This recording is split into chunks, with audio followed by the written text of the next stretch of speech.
So I'm going to go with the cover three Sky Show 4. So now, as far as his defense goes, like I said, it's cover three. You know, I've run a lot of people running cover three, so that was one of the reasons that I decided to kind of mess around with this.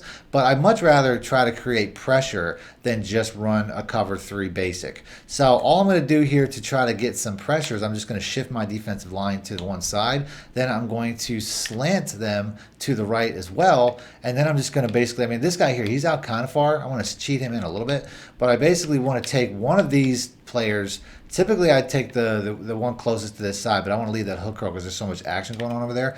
And I'm just going to basically put him on a blitz and bring him in this gap. I'm also going to make sure that I guess pass because I just think that that helps. I don't, makes them get after the quarterback. They won't bite on play actions and stuff like that. And this is pretty much it. I'm going to try to basically shoot this gap and basically hold as much lineman to the side as possible. As you can see right there, it almost looks like a screenplay. And the pressure came right off the edge and forced an incompletion on the very first play.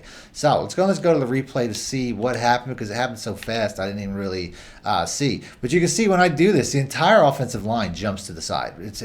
I got sucked in, which wasn't really the plan. I had to disengage. But like I said, the whole point is to get this cornerback a free run. Now, I also want to make sure I have my fastest guy there. For whatever reason, it typically is, but it's not right now. Like online when I play in MUT, I typically have Jalen Ramsey, who's my best cornerback, running that. But for whatever reason, he's not. So I'll probably switch that out for a speed guy because he seemed to come in a little bit slow, a little bit faster. He probably would have had that sack. So I'll go and we'll do that again. I did put a little bit of a faster guy in there, Jamal Perry. I also probably want to bring him a little bit closer. He started off really far on that last play. Like I said, I don't really necessarily want to take this guy because if I do, number one, if it's a streak, he could probably go right up the middle there. So if I'm going to do that, I got to at least move this safety over. But this is typically the guy that I would like to use is this yellow zone. So I shifted my defensive line to the right. I'm going to slide my attack lanes to the right, gas pass, and I'm going to start right over the center so I can pull these guys as far over as possible. Now that almost looked like a screenplay. They did pick it up there, but you can see nothing's really open on the back end. But we have a lot of good coverage.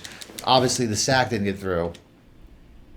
So I'm going to do that again. Like I said, shift my line to the right, slide them to the right as far as their attack lanes. I typically want this cornerback, I want to bring him in a little bit. I want to cheat him in because he's kind of far out.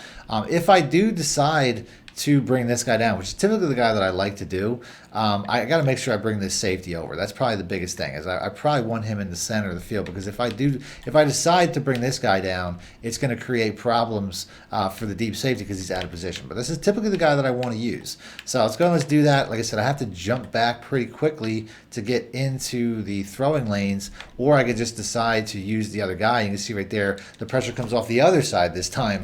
So you can see there's a lot of opportunities for pressure as we'll go to the instant replay. Like I said, I typically want this guy over here to get the pressure, but obviously I didn't pull the line that time. So you can see here, this guy on the other side comes in free, and he's getting to the rush. Now, once again, I have to engage and get off a little bit quicker, but you can see how easy it is to get pressure on both sides of the field when it comes to this blitz. So we'll go and do that again. I'm going to continue to go with Jerome Baker because I think he's probably the better of the two. Like I said, I just want to sneak this guy in a little bit. I don't want to bring him over too much to the point where he's going to get picked up, but this is pretty much the look. So like I said, I will start over here. I never tried starting over here. Let's do that on this play. Let's see what happens if I start all the way over here. If I could bring all these guys around, you see, boom, we get that guy off the edge once again. So maybe I wasn't going over far enough because this is, I run the splits the way that I run this blitz. I'll go back to the replay. The way that I run it, I typically start over the center, but it looked like it worked out even better if I stayed over there. I didn't have to engage. You see that time, look how the guard just basically follows me. 71 here. He follows me because he's expecting something. This is ideal. This is perfect because if the guard here is blocking nobody and I never got picked up, I never got suctioned in or engaged, this is probably an even better way to run it. So we'll go and we'll do that again. I didn't really move that cornerback over. Maybe I should just leave him out there.